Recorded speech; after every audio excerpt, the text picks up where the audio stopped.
Alright, I'm recording because I'm either about to fucking smash this shit or I'm about to fucking lose and I'm gonna be real sad about it. So I'm playing Balatro, which is up on the Steam store right now. The demo is for Steam Next Fest, but you can also request to get into the playtest. If you play the demo, you can play 50 hands, or 50 rounds rather, and that's plenty to get a feel for the game. I played it, absolutely adored it, immediately requested access to the playtest, and about a day later I got in, and I've been playing it non-stop. It is a roguelike poker game where you are playing poker hands and attempting to beat a blind. So this score up in the top left. Okay, and the score is calculated by the value of your cards, so 10 chips, against the value of the hand. So what you can see here, and this is tricky, right? So what you can see here is I have an impossible poker hand, obviously, right? I've got 2 kings of hearts, 2 queens of hearts. That is 2 pair, right? Technically, that's 2 pair. Okay, but what I also have are these jokers, and these jokers affect how the game works, right?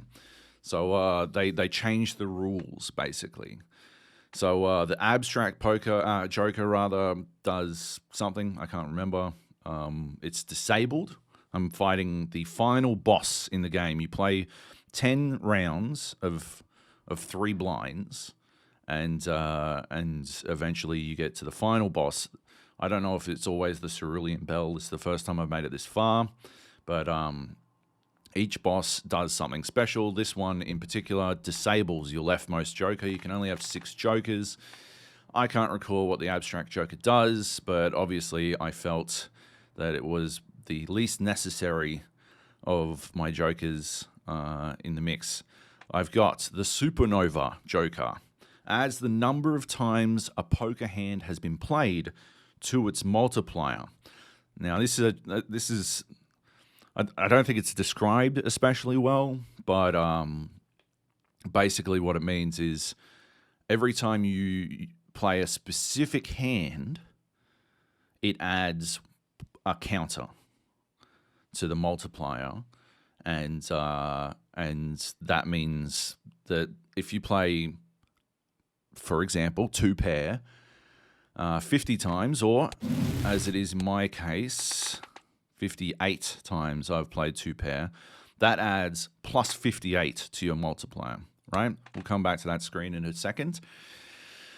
Right, so 2 pair are basically my bread and butter. That's how I'm eating, right? Like I'm playing 2 pair that's how I've gotten this far, is just continuously playing 2 pair, and every single time I do, it stacks up another counter on the multiplier, which just increases all of my score.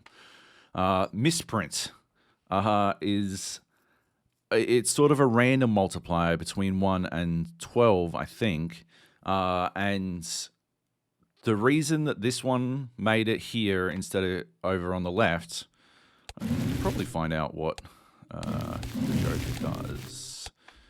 If I go to the collection, Joker cards, what are we looking for? Abstract Joker.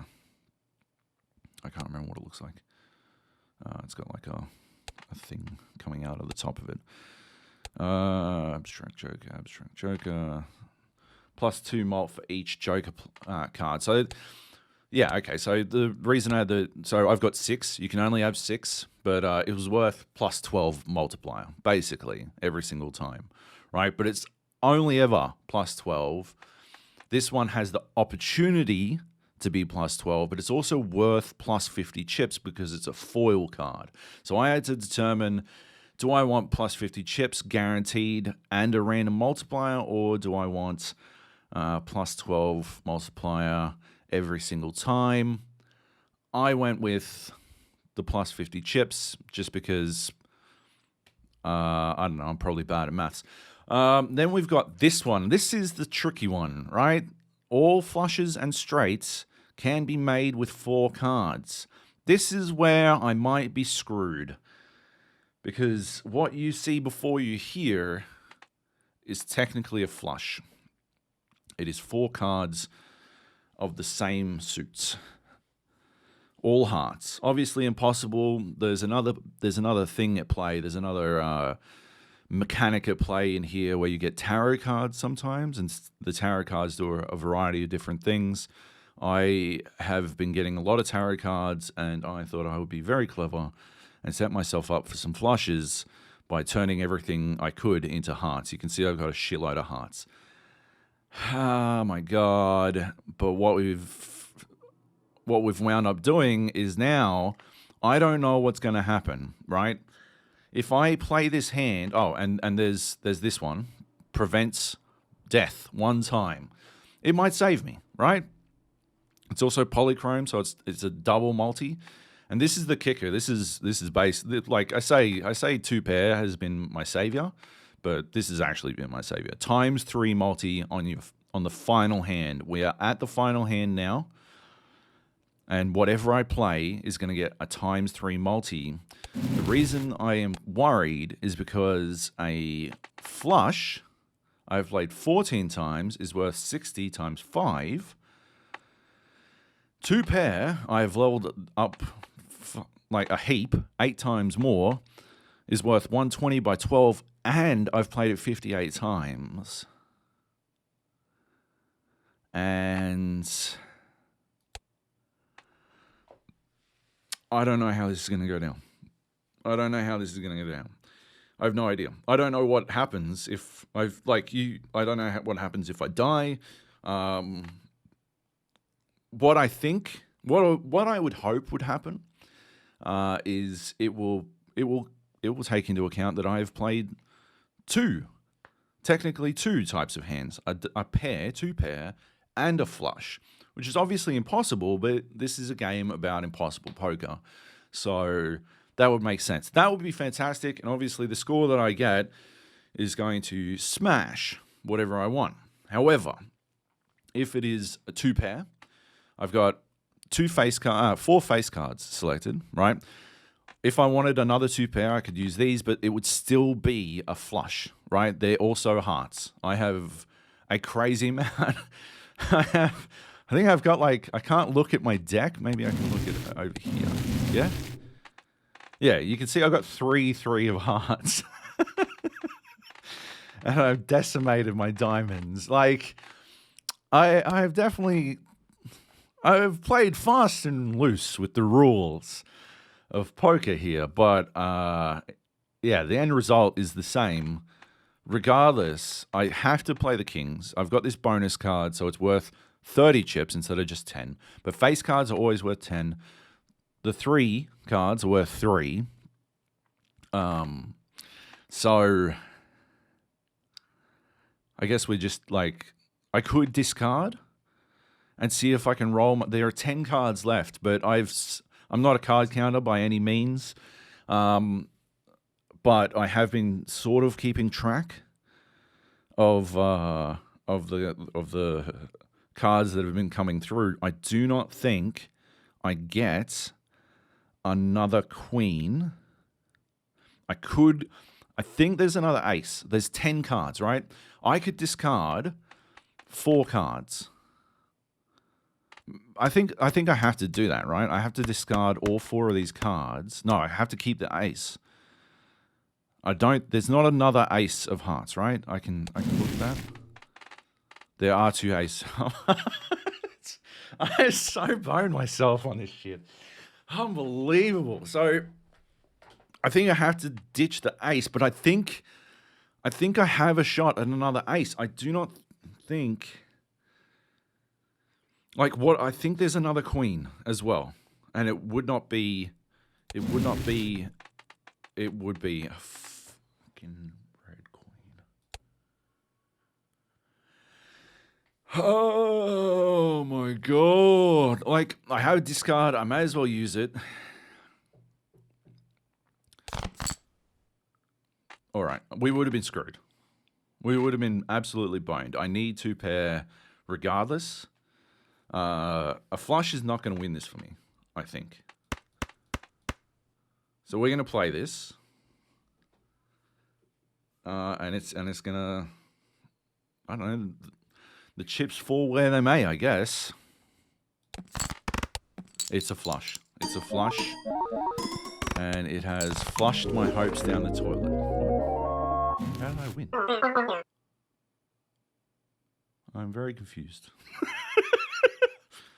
How did I win?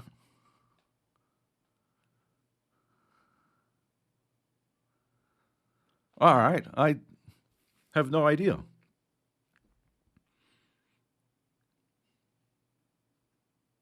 Was it just like, were you just, oh, okay, so I guess because I've lost the card, if you can look up in the back here, 1, 2, 3, 4, 5, I only have 5 jokers now, so it's deleted the card.